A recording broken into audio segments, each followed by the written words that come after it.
Hello, everybody. Is this working? You hear me there in the back? Thank you. I'm Sean Carroll. I am co-founder, along with Janan Ismail, of the Natural Philosophy Forum here at Johns Hopkins. You may remember natural philosophy as what we used to call science back in the day of Isaac Newton and Galileo and those folks, when it was part of philosophy, and we're bringing it back together. We're making sure that there is a place here at Hopkins and the world for scientists and philosophers to work together, to talk together, to share ideas about understanding the fundamental nature of reality. And one of the first things that Janan and I thought to do was to start an annual lecture series. One of Janan's first comments was, no, it's the Distinguished Annual Lecture Series. So it is. And we had needed, therefore, a distinguished lecturer, and we could not have done better than to get Daniel Dennett, who will be the first ever Johns Hopkins Natural Philosophy Forum Distinguished Annual Lecturer. Given that you're here, you probably don't need to be told that much about Dan Dennett. If you're of my age and of a certain sort of mathy science bent, your first introduction to him was that you are a big fan of Gödel, Escher, Bach when you were a teenager. The book by Douglas Hofstadter, wonderful book about Gödel's theorem and music and art and things like that.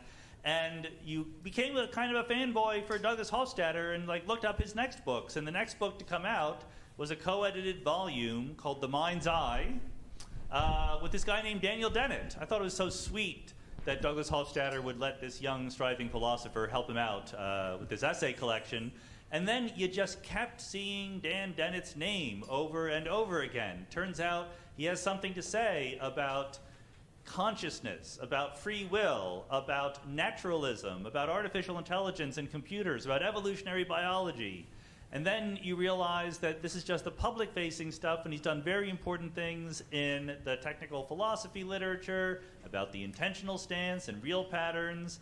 And finally, you discover that not only has he been a wonderful philosopher, an absolute paradigm of engaging with science very deeply and very carefully, but he's also wonderful to listen to and to read. He is the author of many books. I'm not going to tell you all of their titles, but you should buy all of them, right? And you're going to hear in a second his remarkable ability to take these really deep, important ideas and make them sparkle and come to life and make you think about them. And we're just so excited about natural philosophy here at Hopkins. It's a great place for it, and we couldn't think of a better way to start off the whole thing. So please give a warm welcome to Daniel Dennett.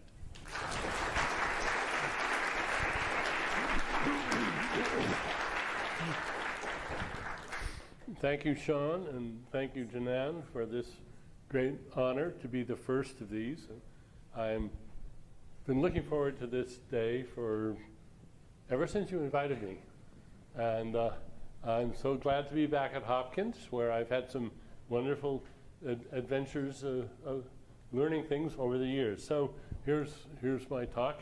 How, when, and why can we trust our brains? Let's see if this works. Yes. So what are we doing here?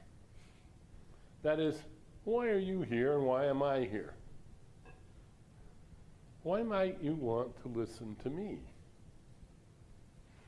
Well, you might learn something, or you might teach me something. What I'm going to do today is I'm going to talk about current problems not yet solved. I want to leave you with an agenda of things to work on. These are the things I'm thinking about and working on. So this, as often as philosophers, we're better at the questions than the answers. So I'm going to try to motivate some questions today. I'll try to answer a few as well. And I'm going to start off with a quote that by a philosopher. This never caught on, and I think it's partly due to the name of it. But I want to read through this little passage by an old friend of mine. I haven't seen him for many years, Roger Wertheimer. And he calls it the factunorm principle, which I think is a terrible name. But let's just walk through it. What and how we do think is evidence for the principles of rationality. What and how we ought to think. This itself is a methodological principle of rationality. Call it the factu norm principle. We are implicitly accepting the factu norm. We are implicitly accepting the factu norm principle whenever we try to determine what or how we ought to think. For we must, in that very attempt, think. And unless we can think that what and how we do think there is correct, and thus is evidence for what and how we ought to think, we cannot determine what or how we ought to think. So, if we think we can make any progress at all on how we ought to think, it must be because we think we already know how we ought to think, because otherwise we wouldn't be wasting our time doing this. Now, this isn't a paradox, but it's curiously convoluted fact. And I want to use it as a springboard to talk about some of the implications of this fact. Now, in one sense, this is nothing new. This is Otto Neurath's ship. Quine leads off his book Word and Object with this in German. I'm not going to give it to you in German. I'm going to give you an English translation. We're like sailors who on the open sea must reconstruct their ship, but are never able to dismantle it in dry dock. The important thing to remember about Otto Neurath's ship is that this is possible. Sailors do it, have been doing it for thousands of years. You can rebuild your ship while you're afloat on it without going into dry dock.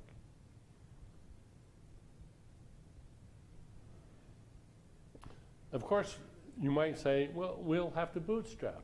Bootstrap is an interesting word because originally it's picking yourself up by your own bootstraps. That is impossible. You can't pick yourself up by your own bootstraps. But computer scientists thought that that was a fine word to discuss, to name the opening message to get your computer up and running, to bootstrap your computer. That's what a boot is, when you reboot your computer. So they're sort of making a joke. They're saying, how do you get a computer up and running? Well, you bootstrap it. It's picking itself up by its own bootstraps. Well, yeah, it's possible. Worth remembering. So what we have to do, though, if we're going to be Otto Neurath sailors, is we have to abandon the goal of a foolproof path to truth. What can we say, then, using our best thinking, about how, when, and why we can trust our brains? Now, for the philosophers present, I want to provide an ism scorecard. Some philosophers love isms. I don't. But I bow to the demand sometimes. So, foundationalism. Have I not just thumbed my nose at foundationalism? Yes. Foundationalism, boo. Just in case anybody had any doubts about that.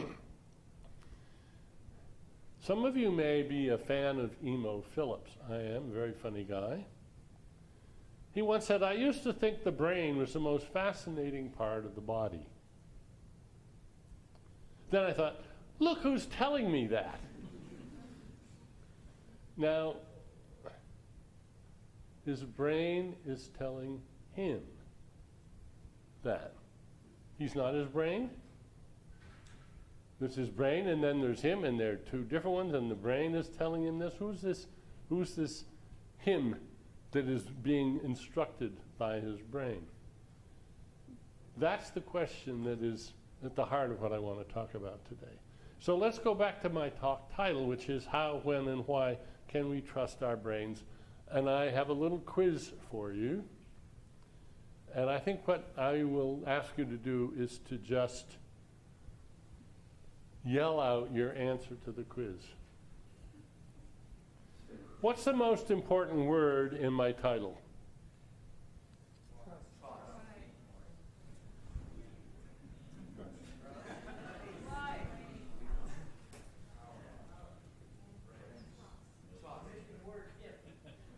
We. We is the most important word in the title. And if you want to know why, that's what I'm going to tell you. Who is this we that wonders whether we trust our brains? That's the question. And it raises the first-person point of view. Somehow there's a first-person point of view that each of us has. But I'm going to suggest a slight variation on this for today, because I don't want to talk about the first-person point of view. I want to talk about the first-person plural point of view. What can we, working together, know? That's, I think, a very important step that a lot of people haven't seen the value of making. And so I'm going to try to make it vivid for you today. And I'm going to start with a little intuition pump that I concocted many years ago, 1978, 78 in fact. And I sort of dropped it, and I sort of wish I hadn't, and I'm going to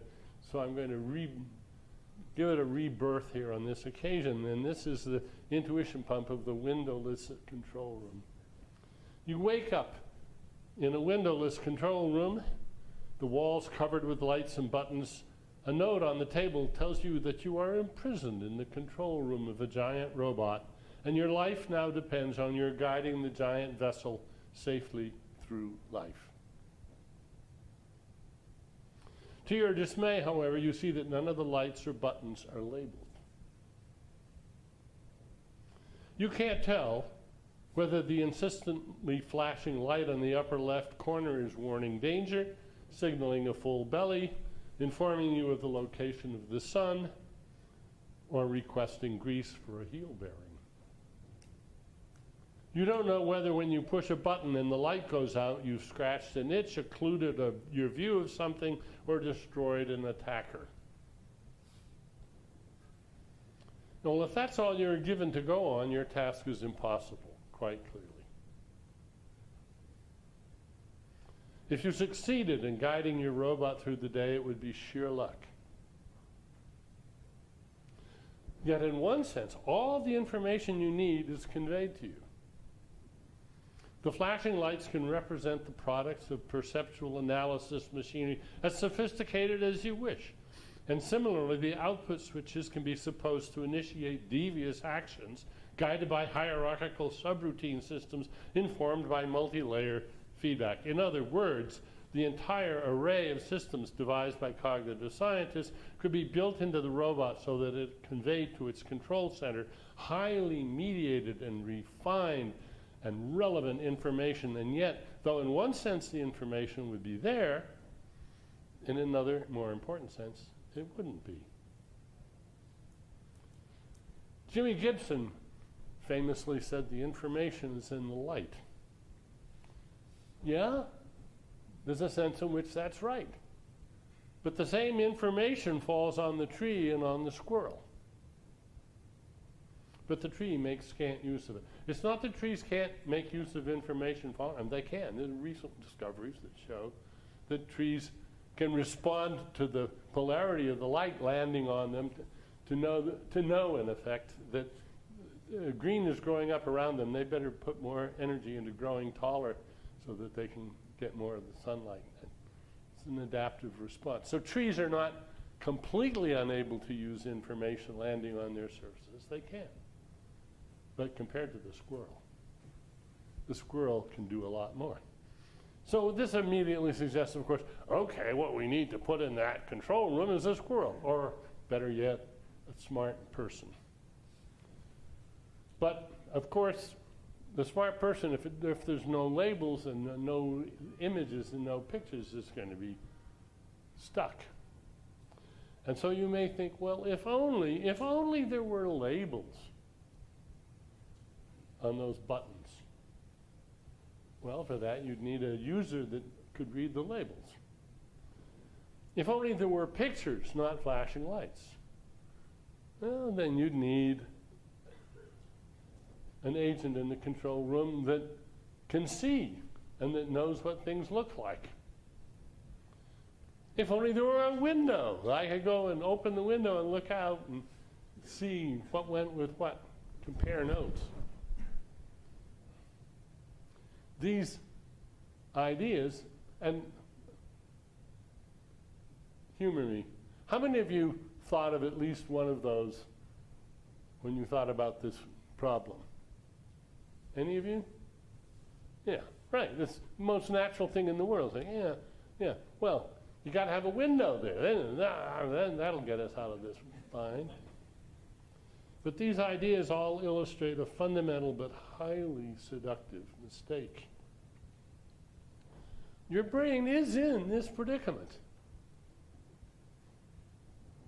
It's locked in the dark inside your skull with no windows to look out of, no eyes to see. Right? How on earth is it able to do its good work? And at this point, we face a great choice point. And it's a choice between magic and science. Imagining such a control center just postpones the explanation by postulating a homunculus, a knowing, comprehending agent, like the squirrel, a perpetual motion machine of sorts. I got to tell a little story that John McCarthy, the person who coined the term artificial intelligence, once told me. Plutocrat decides to build a perpetual motion machine. And out in the desert, he has this great big hangar and trucks pulling up with machinery all day. And one day he invites his friend over to see the perpetual motion machine. And he walks inside, and there are these giant wheels and springs and valves and everything. And the only thing is, it's not moving. And his friend says, but it's not moving. And the man says, yeah, I need a little thing over in the corner here that goes like this.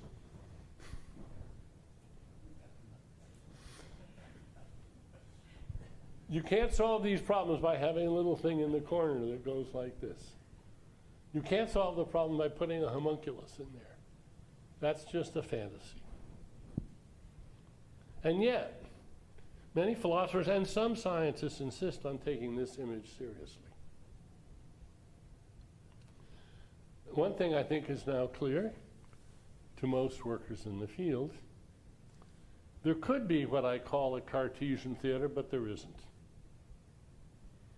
Now, when I wrote Consciousness Explained, I went hammer and tongs against the idea of a Cartesian theater. And a lot of people were puzzled, but what was I saying? Was I saying that it was impossible? That it was a contradiction in terms, or was it an empirical fact? So I want to make that clear. I'm going to do that with a little film clip. Hope it works. Let's see if it works. Yes, it does.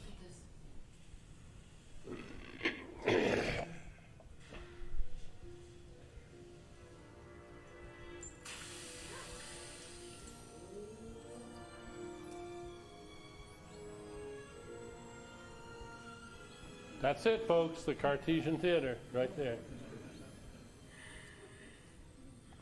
There's a little homunculus in there. It's got the screens, all the buttons to push. All right? No. Going to go on to the next slide. So, I submit, there's no logical incoherence in that scene. And if we were ever to go to the planet of the giant people, maybe the right way to go would be to build a giant robot with a human being sitting in the control rooms to pass for one of the giants. That's perfectly coherent. So we know, in principle, there could be a Cartesian theater, just that there isn't. And then there's the conceptual point, which is, if there is a Cartesian theater, then we simply got to postpone our analysis and look at what's going on inside the brain of the homunculus. And if there's a Cartesian theater, then we'll have to do that again. And in the end, at some point, you have to dismantle the Cartesian theater altogether and replace it with some machinery, not a perpetual motion machine, some machinery that can actually do the work that the imagined homunculus was going to do. And it turns out on our planet, there's no Cartesian theater in us. So at the very first opportunity, we have to dismantle it and get rid of it. All the work done by the imagined homunculus in the Cartesian theater must be distributed around to lesser agencies in the brain. Great. How? That, to me, is the most interesting question that I'm working on and that others are working on, and I think we can make some progress on it, but it's not easy. I've also called this the hard question, and then what happens? All right, you get all of this information up to the brain, and then what happens? How do you get it to do what we can do? That's the scientific question, which we have to answer, and introspection doesn't help. Introspection just seems magical.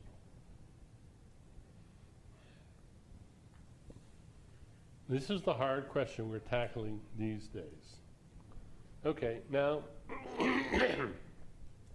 what are philosophers good for? I often wonder. Other people often wonder.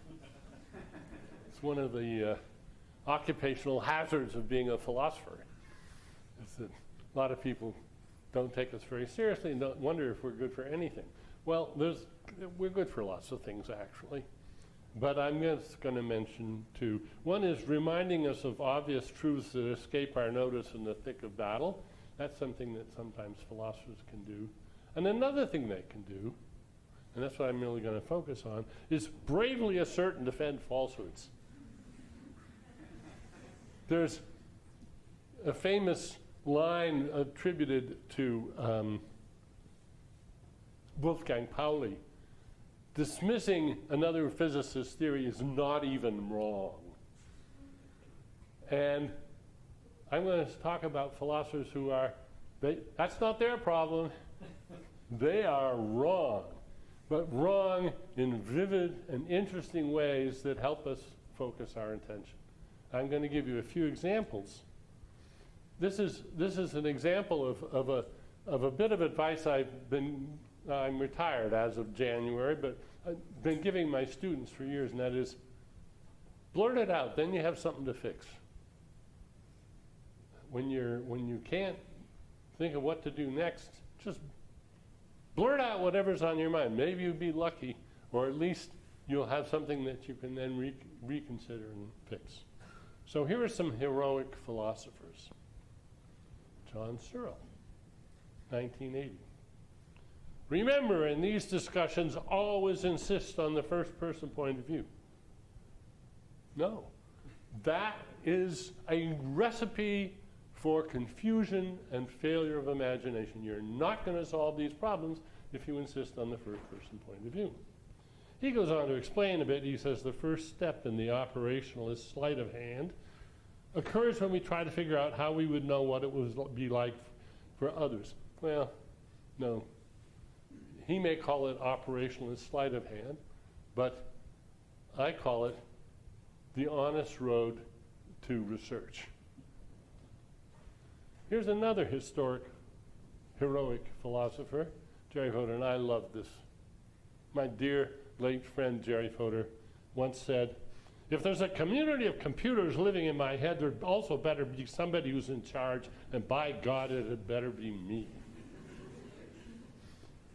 As a heartfelt, zingy expression of basically Cartesian mysticism, this is hard to beat. But he said it, and he meant it with all his heart and soul. Thank you, Jerry.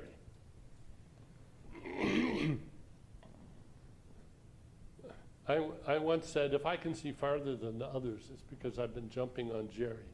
He's a human trampoline. What would I do without these philosophers that make these vivid mistakes? Another good one is Burton Voorhees. Daniel Dennett is the devil. There is no inner witness, no central recognizer of meaning, and no self other than an abstract center of narrative gravity, which is itself nothing but a convenient fiction. For Dennett, it is not the case of the emperor having no clothes, it's rather that the clothes have no emperor. Exactly. And if you don't realize that, you're never going to have a theory of consciousness, because you've still got a conscious emperor in there that you haven't begun to analyze. Thank you, Burton Voorhees. I've got another one. These authors are fascinating because they try to explain away their own conscious experience, their own qualia. As the philosopher John Searle puts it, how could an intelligent person paint themselves into such a corner? They certainly give it a good try, but as well as being crazy, it's also, of course, dehumanizing. They end up saying we're all some kind of deluded zombie or machine. I give you these quotations because you see there's real passion involved. This is a moral issue for many people.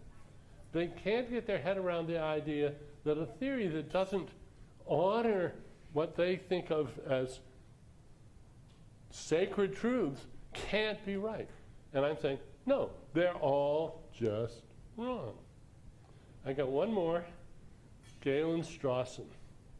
He's my most recent and most adamant objector on what he calls the denial. He has called it the silliest claim ever made. Thank you, Galen. I accept the honor.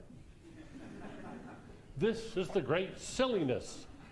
We must hope that it doesn't spread outside the academy or convince some future information technologist or roboticist who has great power over our lives. He goes on, one of the strangest things the deniers say is that although it seems that there is conscious experience, there isn't really any conscious experience. The seeming is, in fact, an illusion. The trouble with this is that any such illusion is already and necessarily an actual instance of the thing said to be an illusion. Now, this is a mistake that he's making. That's my view, is, and the view of us other denialists, is not that consciousness doesn't exist, but it isn't what you think it is. The illusion is that some of the features of our conscious experience are not what they seem naively to be. That's all. So this presumed reductio is just missing the point. A little bit more. This is this is the foreword to Galen's new book, where he gives us a little history. Analytic philosophy as a whole, large entity, was unmoved by the denial. Bloch, Chomsky, Jackson, Lockwood, McGinn, Nagel, Nozick, Kripke, Parfit, Searle, P.F. Strawson, Williams, and a host of others, including all moral philosophers, never took the denial seriously. No more did Fodor, though he chose not to write about it.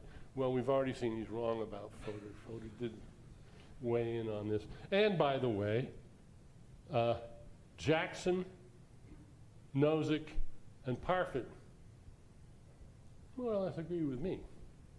It didn't go into it at great length, so Galen is reaching with his list of those who have not taken me seriously, or us seriously. He goes on, the denial has protean energy. It excites and recruits by startling. It has mystical allure, an odor of revolution. It moves under cover of the darkness. It spreads by looking-glassing the meanings of key terms. To looking-glass a term is to define it in such a way that whatever the term then means, it excludes what it actually means. So look out for those denialists. And he goes on and says, the denial persists, if only as a local but still highly visible and rather smug fashion. I thought about that. I thought, well, hey, I am rather smug about it, aren't I? Here I am chortling about it here, presenting it to you. I am rather smug about it. Yeah. I just wish he'd spell my first name right. Some scientists make the same mistake. It's not just philosophers. Here's Christoph Koch. Many modern analytic philosophers of mind, most prominently perhaps Daniel Dennett of Tufts University, find the existence of consciousness such an intolerable affront to what they believe should be a meaningless universe of matter and the void that they declare it to be an illusion. That is, they either deny that qualia exist or argue that they can never be meaningfully studied by science. If that assertion was true, this essay would be very short. I'm not going to bother pointing out the mistakes in Koch's assertion here, because I'm going to go on to somebody else whom I take a little more seriously, actually, and that is David Deutsch. Fine computer scientist, physicist. And he writes, qualia are neither describable, qualia, the so-called properties of conscious experience, are neither describable nor predictable, a unique property that should make them deeply problematic to anyone with a scientific worldview, though in the main it seems to be mainly philosophers who worry about it. I consider this exciting evidence that there is a fundamental discovery to be made, which will integrate things like qualia with other knowledge. Daniel Dennett draws the opposite conclusion, namely that qualia do not exist. I say consciousness exists, but qualia don't. It's just the idea that qualia are properties of conscious states. That's the mistake. For a very simple reason, vision isn't television. Back to the initial thought experiment. There's no screen in the control room with properties identified and enjoyed by an inner homunculus. There's no second transduction. What do I mean by that? Photons land on the eye, pressure waves land in the ear. These get transduced into spike trains in neurons, and in spike trains all the way. There's no transduction into another medium where the consciousness happens, where the little band in the brain strikes up the music, where the colors are displayed on the screen. That's where people are making the mistake. They are reproducing the properties that they're reproducing. They're thinking that vision is like television. Television doesn't send little blobs of color through the air. It sends information with electromagnetic radiation, and then that gets transformed into color on a screen if you're going to watch a television set. But that second transduction just doesn't happen in the brain. Now, I've been talking about other people's mistakes. Now I want to talk about my mistake. And my big mistake I made way back in 1969.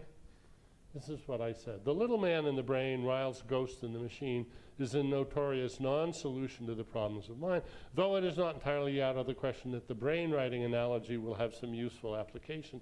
It does appear merely to replace the little man in the brain with a committee. I want to point out something about this, which is also a feature of some of the other quotes I've given you. I was lured by a wisecrack. This is sort of punchy, sort of fun, haha. And that's why I made a big mistake, saying they're replacing the little man with a committee. this is like Fodor and by God it better be me. It's a using an emotional zing instead of a careful argument. So that was a mistake I made in content and consciousness, but I did correct it. Replacing the little man with a committee is actually the key. It's a good move to make. As I said in brainstorms, homunculi are bogeymen only if they duplicate entire the talents they're rung in to explain. If you can get a team, a committee of relatively ignorant, narrow-minded, blind homunculi to produce the intelligent behavior of the whole, this is progress. So one mistake was thinking that replacing the little man in a committee was not progress. It is progress. That's what everybody is working on, whose work I take seriously now. One way or another, they're working on this.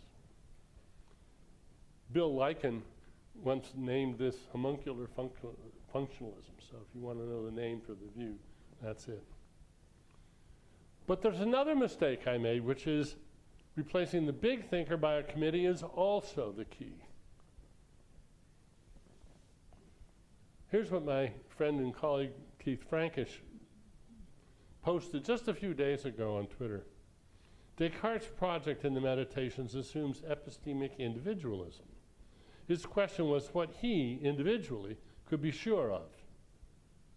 What if he'd started by asking what we, collectively, can be sure of? Bingo, exactly right. We want to think about collective knowledge, collective understanding if we want to make sense of this. Descartes had to ring in God to guarantee his clear and distinct ideas. And he thought he could get this with a proof for the existence of God, and it gave him sort of top-down security.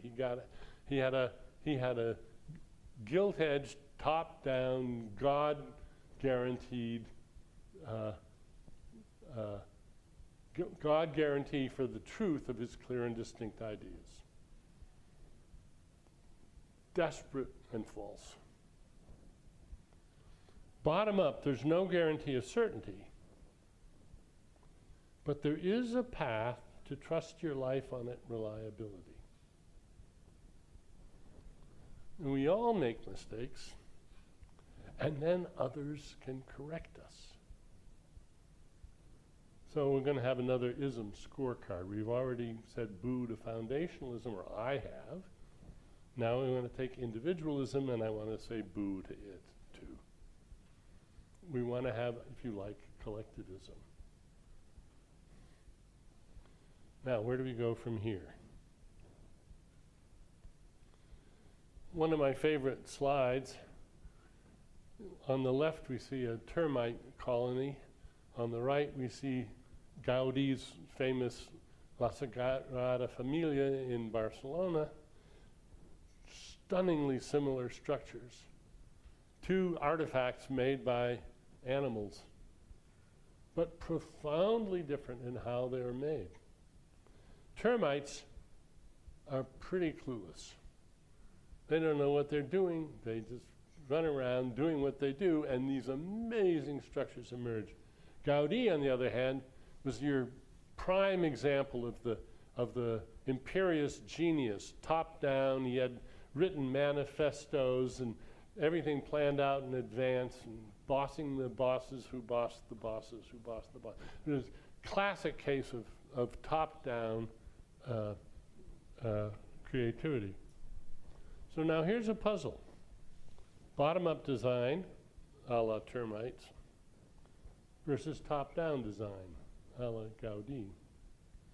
A termite colony might be 70 million clueless termites.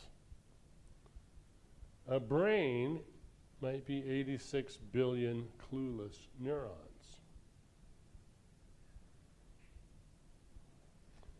I love this little bit of video showing neurons are active little buggers. They're not just, and I was wrong about that for years. I had a very simplistic view of neurons there. They're agents, and there are no two alike, and they have agendas, and they move around and change their positions and adjust their connections, and they're agents with agendas. And they form into things, if not committees, then into coalitions. How do you get a Gaudi-type mind out of a termite colony brain? So remember, what I'm saying is brains are, in an important regard, like termite colonies. They're made up of all these little mindless units that are themselves agents of sorts, but not very smart. Don't know much, don't care. They're very limited horizons. But if you put them together in the right way, you get a mind that can think about astrophysics and biology and poetry and all the other things. How is that possible? And the short answer is this: you can't do much carpentry with your bare hands, and you can't do much thinking with your bare brain. A termite colony is a bare brain. Doesn't have any thinking tools to speak of. A bear's brain is also a bare brain. Doesn't have any thinking tools either. But intelligent designers like us, like everybody in this room, have well-equipped brains. Brains filled with tools. Not carpentry tools, but thinking tools. Where did they get their tools? When did they get their tools? Very recently. This is my favorite picture of the tree of life. The present is here all the way around the outside. Everything that's alive today is right out here on this boundary. This is the origin of life right here. This is the eukaryotic revolution. And way over here, you see that little Y right there? One of those branches, about 6 million years long, that's the hominid branch where we split with the chimpanzees. And it's only on that one branch in that whole tree, and only in the last few years, few 100,000 years, that it has been capable of being tool-using, thinking tool-using organisms. So, if they got their tools very recently, and only in one species, how did they get their tools? And here's the wrong answer. Technology is a gift of God. After the gift of life, it is perhaps the greatest of God's gifts. It is the mother of civilizations, of arts, and of sciences. I think everything in that quote is true except for the first sentence.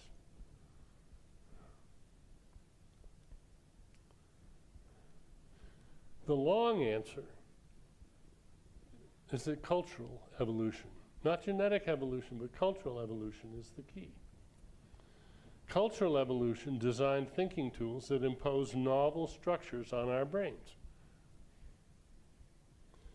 There are evolved virtual machines, that is to say, evolved informational entities like algorithms that have evolved by cultural evolution that we install in our neck tops and that give us the powers we have. A computer without any apps is not very useful, but if you pile the apps in, there's all manner of things you can do with them. And what we have to understand is that in one species, Homo sapiens sapiens, we have managed to acquire thousands and thousands and thousands of thinking tools, words, methods, facts, arithmetic, mathematics, thermometers, microscopes, all the rest of it. And that's where our power comes from. the apps that we download to our necktops. That's the source of our power and versatility. You don't have to understand an algorithm to use it and benefit from it. Good thing, because most of the algorithms that we use every day, for instance, to generate the sentences that we end up speaking in our native languages with grammatical versatility and accuracy, we don't understand the algorithms that generate those. We don't have to. So the key is language. Not Fodor's language of thought, but ordinary human natural language. Or more generally, culture, which has evolved by its own process of natural selection of what Dawkins calls memes, which have their own fitness. Many of the most important thing to know about memes, and a point that is still remarkably resisted by many people who write about cultural evolution, is they don't recognize that memes, like viruses, have their own fitness. They evolve because they can evolve.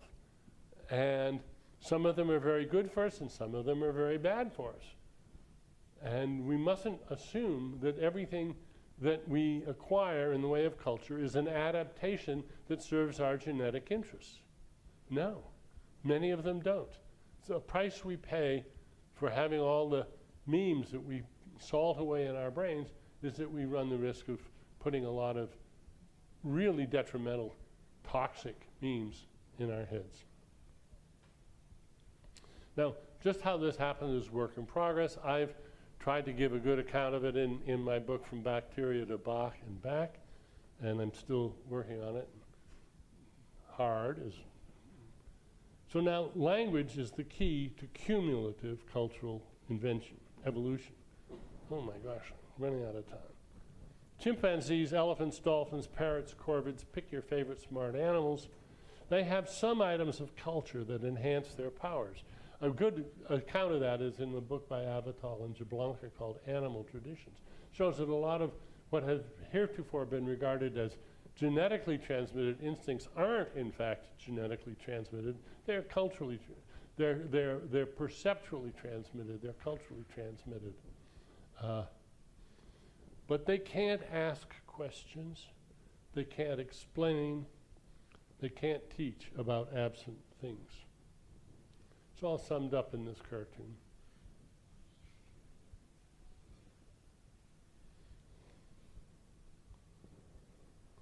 Or in this cartoon. Donning his new canine decoder, Professor Schwartzman becomes the first human being on Earth to hear what barking dogs are actually saying. Hey, hey, hey, hey, hey, hey, hey, hey, hey. Well, you may think this is a bad thing, but in fact it's important that although dogs can communicate, they can't communicate the way we can because they can't say much more than various flavors of hey, hey, hey, hey. It's a brilliant Larson cartoon. And here's an older one which haunted me for years, and I lost it, and then I found it just for this talk. I keep thinking it's Tuesday. Now what's brilliant, this ran in Punch in 1937. And what's brilliant about it is he doesn't show the mouths. Clearly they're talking to each other. They've got language. But if you don't have language, this is not a thought you can have. It's hard to keep in mind how huge the gulf is between animal minds and ours. So wildebeests, shoulder to shoulder in a herd, they share a lot, but they can't share their knowledge the way we can, thanks to language. No chimpanzee knows it's a mammal in Africa, knows about icebergs or numbers or smartphones, but I know 4-year-olds that do. No efforts to teach apes language have achieved liftoff. Some of you may want to challenge that, but I'm ready to defend that, say that all the ado about various attempts is overrated, and that no chimps, no non-human animal has ever really ignited on language. Not that it would be impossible, but just hasn't happened. I want to draw your attention to a point about what we might call psychological shorthand, or what I call the intentional stance. We use it all the time in computer science and cognitive science. Famous article, What the Frog's Eye Tells the Frog's Brain. Motor neurons command muscle fiber contractions. Bacteria engage in quorum sensing. But let's just look at computers. They have instructions retrieved from memory and obeyed by the instruction register. This is all somewhat metaphorical, but it's very useful, very good way of making sense of these things. And what these are examples is competence without comprehension. My bumper sticker now. Competence without comprehension. Something that Turing, I think, was the real first clearly good theorist of. The fact that bacteria only sorta sense and the frog's eye only sorta tells is a feature, not a bug. These aren't real instructions, commands, memories, because they don't involve comprehension. Good thing, because they're the building blocks out of which comprehension can be composed. We need to have non-comprehending parts, the interaction of which generates more and more comprehension. That's the only way out of an infinite regress. So we have to have one more ism scorecard. But this time I'm going to give it a check mark. Gradualism. We need that. We swim in an ocean of shared facts. Tell me if any of this is news to you. Stones don't float. Icebergs float. Muffins can't talk. Trees can't see. Birds have no use for money. The Earth is a sphere orbiting around the sun. Everybody knows those, and many more things. Well, there are interesting exceptions. Spaghetti doesn't grow on trees. But some of you may know about the great Richard Dimbleby stunt of many years ago. Richard Dimbleby was the Walter Cronkite of the BBC, the man who intoned the coronation of the Queen and other things like that. And one April Fool's Day, he and his team did an elaborate stunt where they went to Italy for the annual spaghetti harvest. And they had hung spaghetti in trees, and they had peasants in native costumes on ladders with scissors cutting the spaghetti out of the trees. And they did this completely deadpan on the BBC. And so many people believed it that travel agents in England were just besieged the next day with people who wanted to get on the next plane to Italy to participate in the spaghetti harvest. So I bring this to your attention because I don't think the BBC would do this today. And for very good reason. We've had a pollution of the epistemological environment that's very dangerous. And it isn't funny anymore what you can do if you're the BBC when people are so gullible. I want to go back to David Deutsch very briefly. David has a wonderful TED Talk, which I'm recommending to you now. It has a terrible title, The Great Monotony, but you'll find it easily on the web, and I heartily encourage you all to watch it. I obliged Sean and Janan to watch it with me today at lunch because I wanted them to see what was so interesting about it. Now, Deutsch draws our attention to many facts that had never occurred to me. It's not that I couldn't have figured them out, but I just didn't. But he drew my attention to them and thought, oh, wow, yeah, I see how that goes together. Isn't that cool? Well, now, should I trust David Deutsch? Does he know these things? Hey, he's a big-time physicist, mathematician, computer scientist. Maybe not all of them, but he knows most of them. And he knows them because we know them. He is helping himself to the fruits of hundreds of years of human investigation. Communication here among us human beings is not always cooperative. Sometimes it is competitive, and that's a good thing. Let's consider Fermat's last theorem. No three positive integers a, b, c satisfy the equation a to the n plus b to the n plus c to the n for any integer value of n greater than 2. Now we know that there are cases for 2 because the 3, 4, 5 right triangle is a case in point.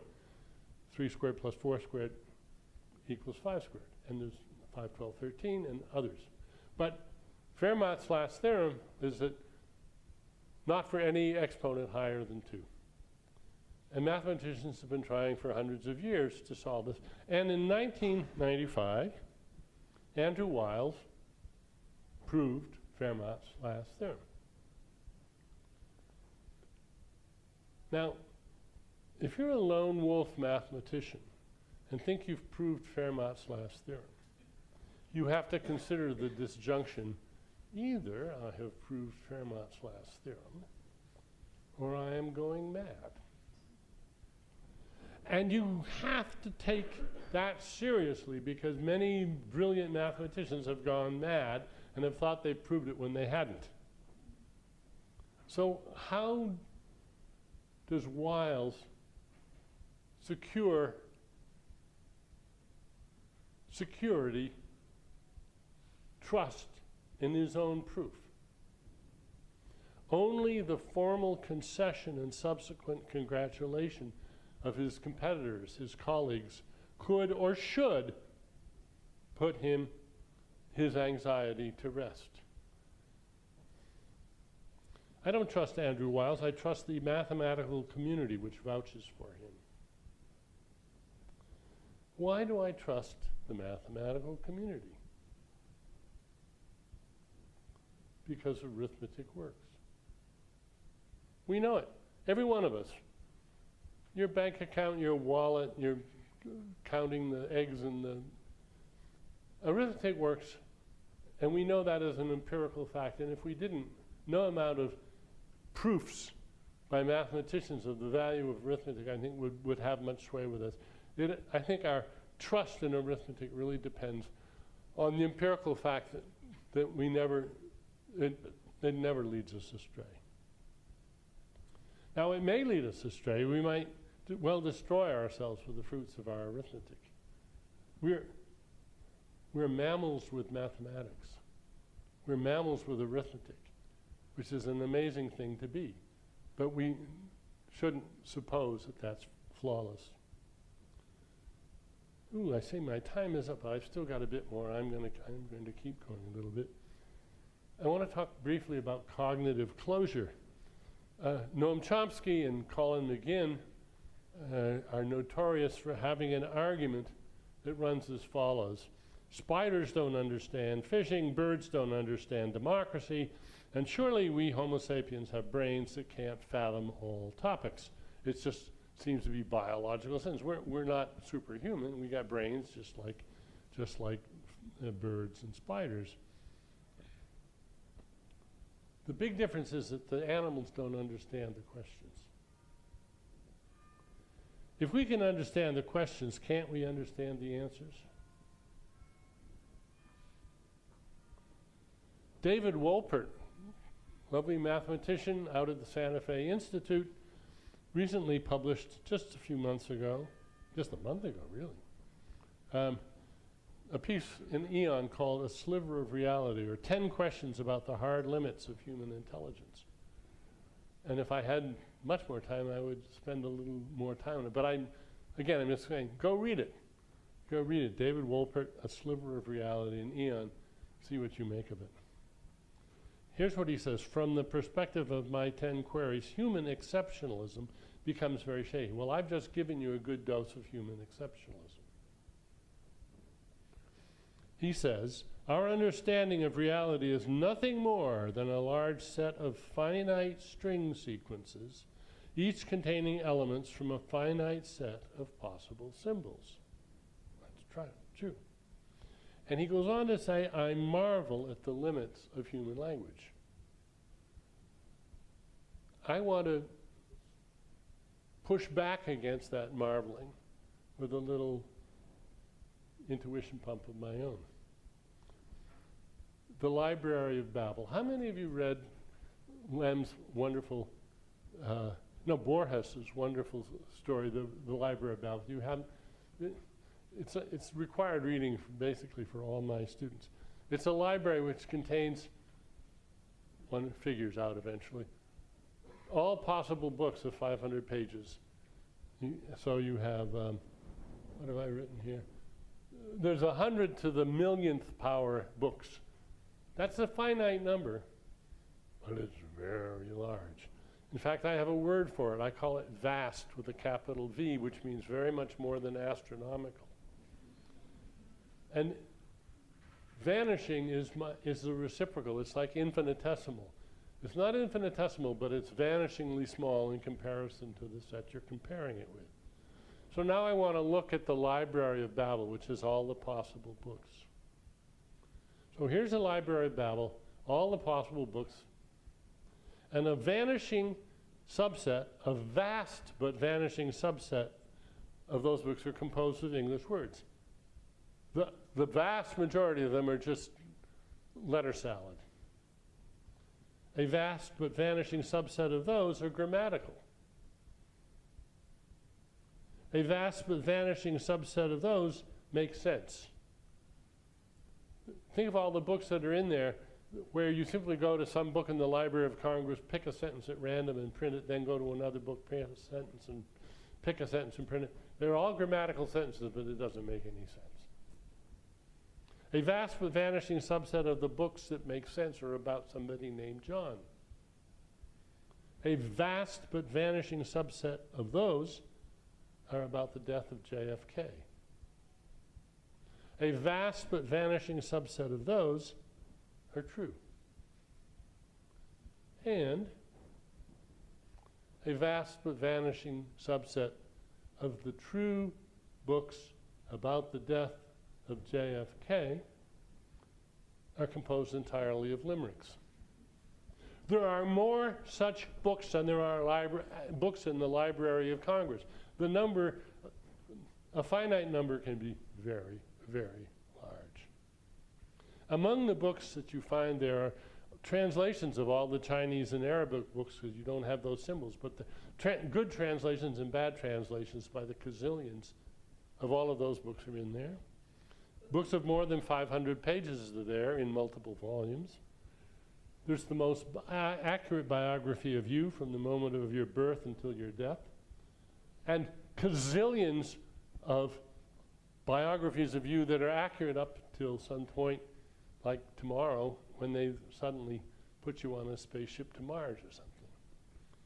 There's the best argument for the existence of God is there, and the best refutation of the best argument for the existence of God is there. There are thousands of books that recount in different terms the dream you're going to have on the eve of your 30th birthday. Some of them true, many of them false. This is an immense number of opportunities to be right or wrong.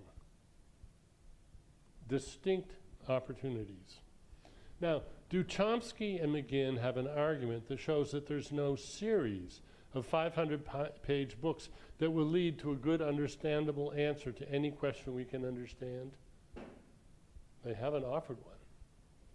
The reason I call this ironic is that Chomsky is famous for lauding the amazing capacity of human beings to understand a vast number of sentences in their native tongue. It's just part of knowing a language. So presumably these books are all, or at least many of them, are readily understandable and there could be a sequence of books that leads you on and on and on. Or does Wolpert have an argument to show that the possibility of things, facts, models, structures, theories, incomprehensible to us, might be comprehended by other intelligences? I don't think so. So, although I grant Wolpert that, in principle, there could be unimaginable truths that we'll never understand. Yeah, but that doesn't mean as much as I think he thinks it means. And the reason is very simple, and it's a line that either I made up or Doug Hofstadter made up, and we can't decide who. I think he did, and he thinks I did, so we did. Anything you can do, I can do, meta. Now, I realize the young people in this room probably never heard that song, anything you can do, I can do better. But us oldsters, we know that song. Anything you can do, I can do, meta. And it's true. And it is the key to my optimism about why, how, and when we can trust our own brains. So here are the take-home messages. Since there's no Cartesian theater, replace the hard problem with the hard question, then what happens?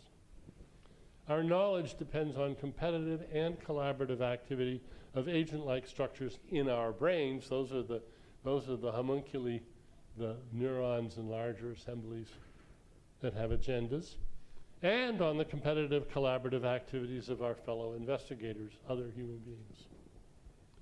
And language is the key innovation. It permits us to go meta indefinitely, which is what I've been doing, of course, for the last hour and 8 minutes, going meta. Thanks for your attention.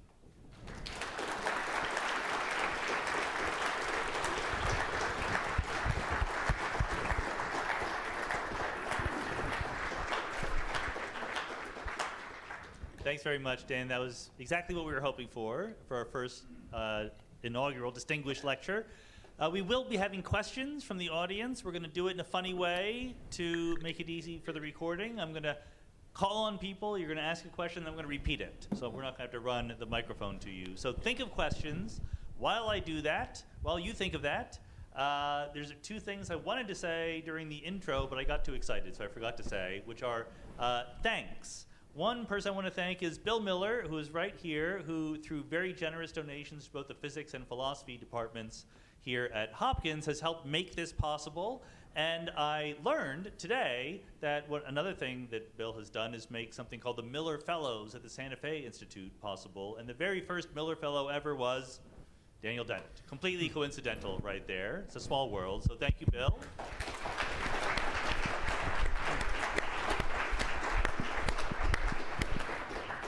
And also thanks to Annie Zhang, who is recording us today, and the heroic team that she is part of from the film department, who swept in here at the last minute with rather hectic pleas from us to make sure that this is going to be recorded for posterity and will be on YouTube next week. So thank you, Annie, and everyone else.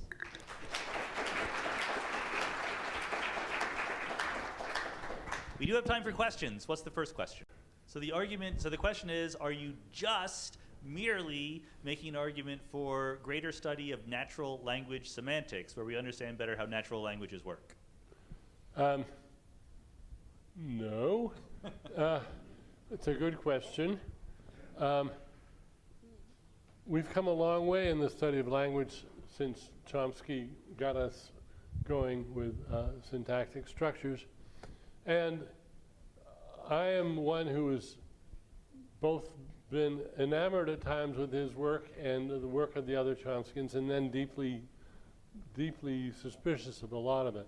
And I've come around to think that Noam got a lot of it, put us on some wrong tracks, and there's better ways of doing things. I've mentioned a few things for you to watch or see.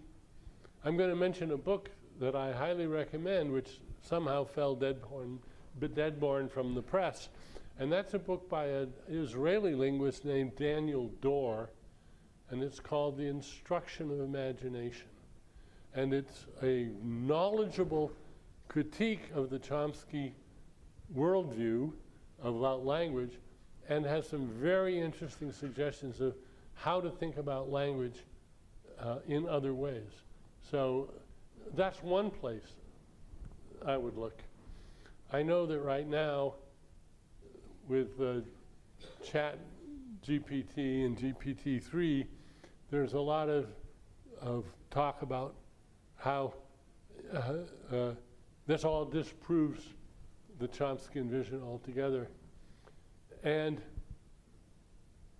I have some sympathy for that position, but that's a long story, and I want to talk about that soon, but not now.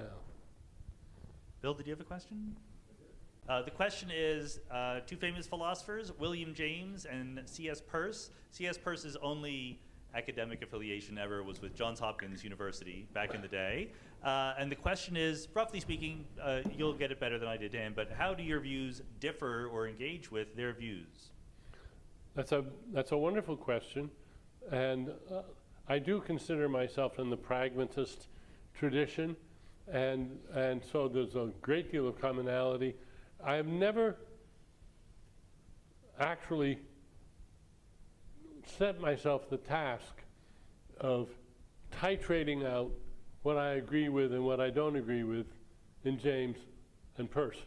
But that's a task well worth doing, and I just haven't done it. But I think James made one huge mistake about free will, which I've discussed at some length in my book Freedom Evolves. But it's not that big a mistake. It's wrong, but but I did. That's the one place where I really tackled James. I don't know if there's any philosophy students in the audience. That sounds like it could be a good paper topic, right? All right, full employment. Let's see. You had a question there? Sorry? No? Yeah. So the question is, a lot of the talk was focused on disagreeing with the Cartesian idea that there is a little homunculus inside our brain, but nevertheless, there are little somethings inside our brain, and at one point you referred to neurons as agents. So how does that sneak in, and where does it become agent? Yeah. And the answer is, this was my big mistake when I said there was no progress to replace the little man with a committee. And now I say, no, it is progress to replace the little man with a committee. And why? Because the committee is not composed of smarty-pants Cartesian agents, but of termite-like agents. Termites are agents of sort. They have a very limited purview. They have a very limited event horizon. They don't have many aspirations. And at the same time, we can look at a termite and think of it as it's just a machine. But it's a machine that's an agent of a sort. And again, this is where the gradualism comes in. We have bacteria. They're agents. So are viruses. COVID is an agent, and a very persistent one. What we have to do is keep the intentional language,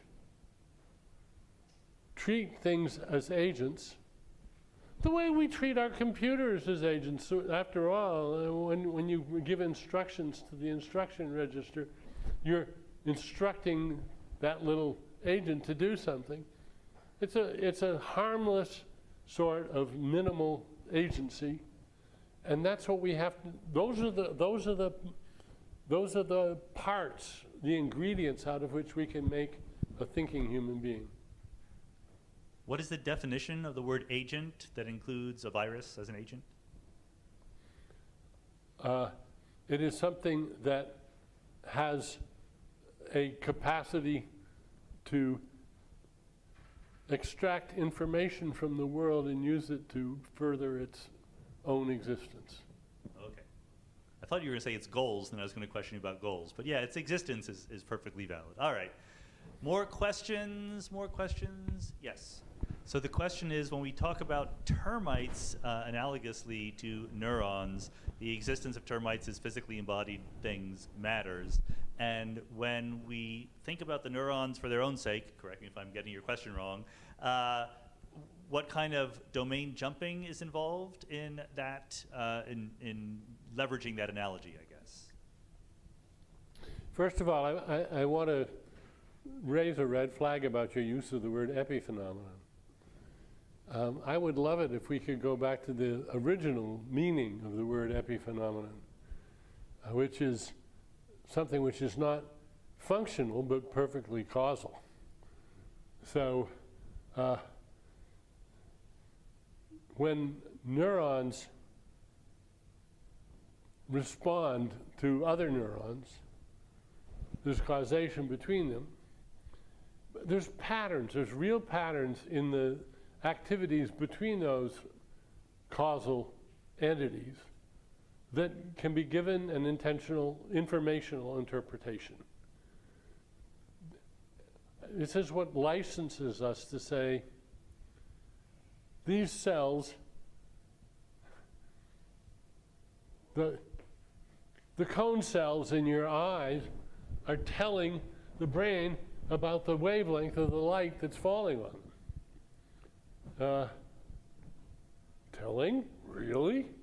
In what language?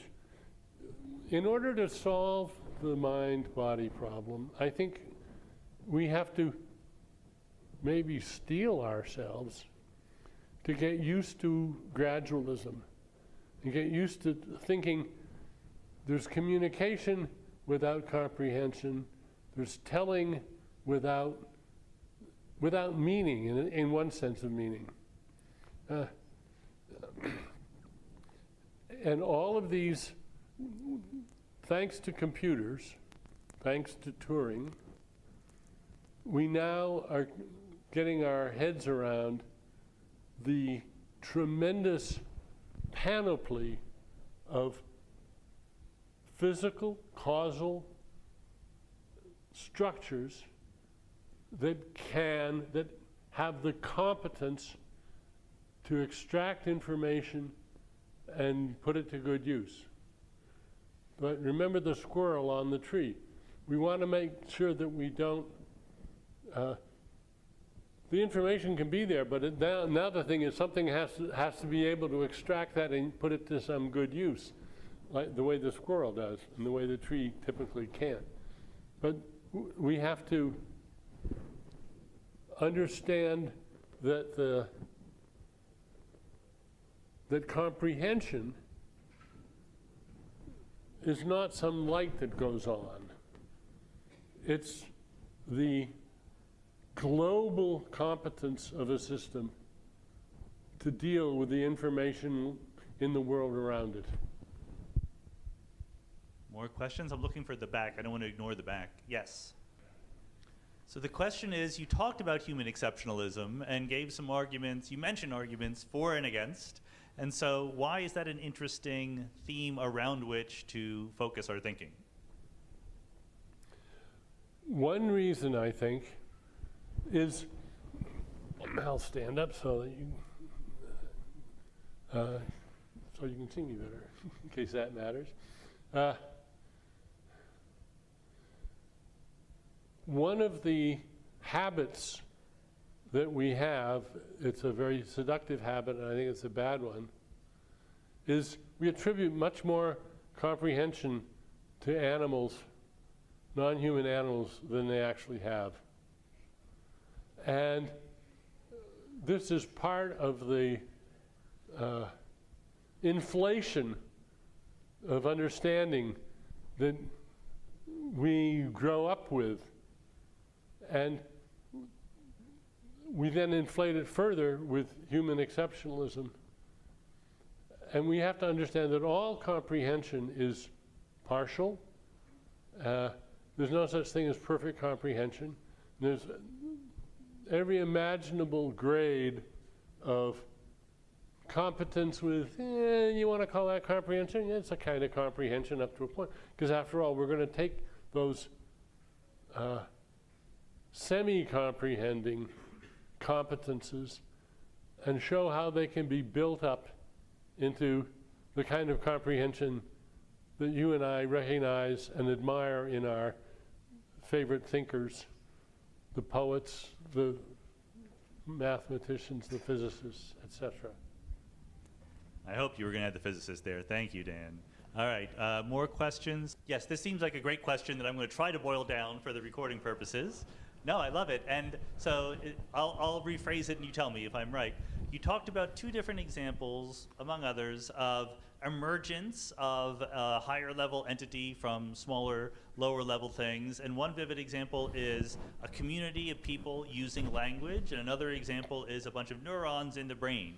But the way in which information is bouncing around between the small scale pieces in those two examples seems importantly different in the sense that the language is something we want to attach semantic meaning to, whereas the axons firing and the dendrites and so forth in the brain is just sort of bits and bytes in a less semantic way. Is that close enough?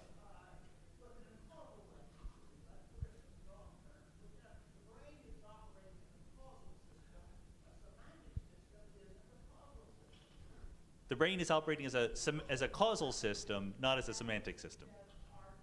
Yeah. Thank you. One thing that I really am not persuaded by in what you say is that a semantic system is not a causal system. Well, I have a struggle trying to understand what you can mean by that, because to me, when we talk to each other, when I tell you, look out, there's a tiger to your left, I am causing you to look to your left to see the tiger because you understand the semantics of the sentence. If you don't speak English, I'm not going to get anywhere. You have to know the language. Then, if you know the language, then, of course, we cause things in each other's brains all the time. That's what we're doing here. And I think that your definition of causal, therefore, is puzzling to me, because I want to say persuasion, informing, threatening, promising, all the speech acts, they're semantic. You have to know the language in order for them to work. But when two entities, two speakers know the language, then they communicate, and that's causal as all get out. And it's different cause. If I try to do the same thing with somebody who doesn't speak any English and I don't speak any, say, Turkish, I'm not going to get very far. Now, but behind all that, and setting that aside, there's an issue raised, which is, I think, just the right issue, and that is, how do we get from brain structures that have information in them that's utilized in controlling a body moving through its world to an entity that can talk about what it's conscious of? And that's something that I really am working on. I call that the hard question. How does the machinery work? And it's got to be machinery to get to what you're calling the semantics. And my sketchy theory is that all the time, right now, and every waking hour, probably when you're asleep as well, your brain, and this is an idea I sort of borrow from my colleague Ray Jackendoff. There's mechanisms, pretty stupid, that are generating what I call blurts.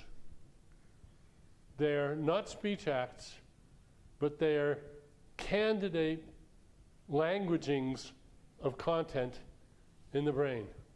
And that right now, as I'm speaking to you, my brain is generating blurts, some of which I am cherry picking and revising and thinking pretty carefully about how I put it. Other times I just blurt it out, good enough for government work. And it is this process of the mechanical, ultimately mechanical, generation of candidates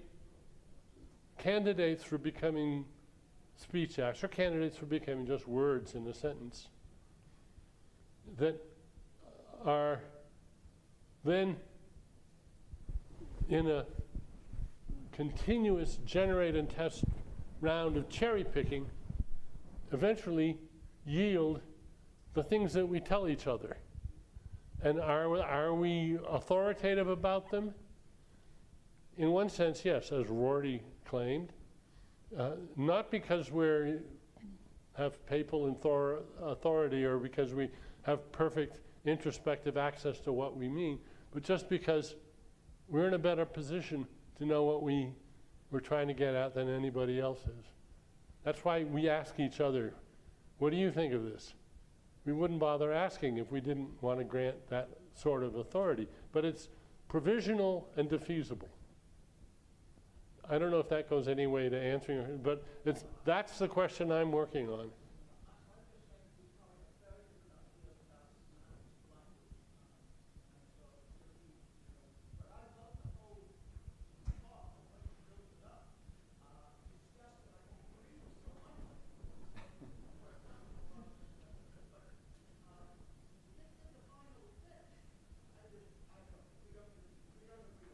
Okay, well, I made some progress, I guess. This might be a bigger issue that we should talk about. Thank you. I know there's lots of questions left. It's getting late. I'm just going to ask for one more question. Yeah. The audience is concerned that there has been backsliding, in part because we're talking about both perceptions and language, but that linguistic representation of our perceptions necessarily involves some degree of coarse graining. We don't have the richness of verbal expression that we would have, or linguistic expression that we have for what we see in the world. Does this give us some insurmountable problem? I don't think it's insurmountable, but I think it's very difficult. And I think what I agree with in what you say is that it's a big mistake to think that here's how language works. We're conscious of color qualia, and we recognize them, and we know the names of them, and we say them, and there's no real issue about how we get from the richness of our conscious experience to the language we can use to talk about it.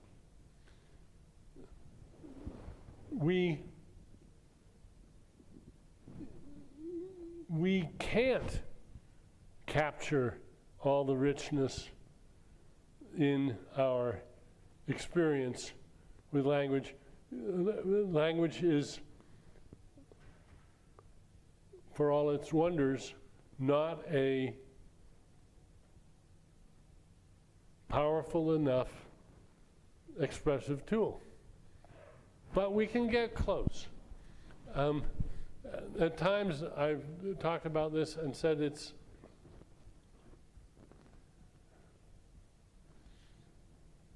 we resort to metaphors. We resort to using the things in the world that we're conscious of to stand for the things that we say are going on in our head.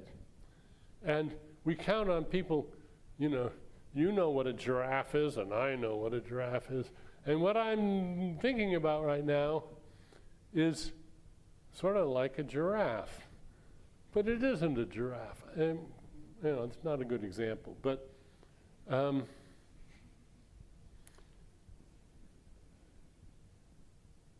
again, it's this hard question that I'm trying to deal with. How do you make the transition from the states of the subpersonal states in the brain, which are ultimately doing all the work? That's where the causation happens. How do you get from the subpersonal states to the first person point of view? And I think the answer to that is, strangely enough, thanks to the second person point of view. The consciousness is a user illusion. It's a very valuable user illusion. Whose user illusion is it? Is my consciousness my user illusion? Yes, but it's also yours. If you want to know about my consciousness, you ask me, and I can tell you. And part of what I can tell you about, I couldn't tell you about, part of what I can tell you about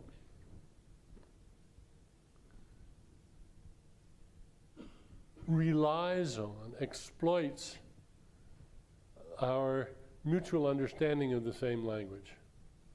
And this is a process that has developed from childhood, and it's got many curious features. That's where Daniel Doerr's book, The Instruction of Imagination, I find very useful, which I have recommended to you.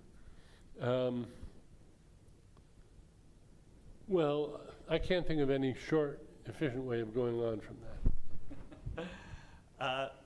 I want to note that as experimental evidence for what Dan has been saying, this would not have been an interesting lecture if there had been no audience members. We Right. needed that plurality to make it happen. So I wanted to appreciate all of you for coming, and let's all thank Dan for a wonderful talk. Thank you. Thank you. Yep.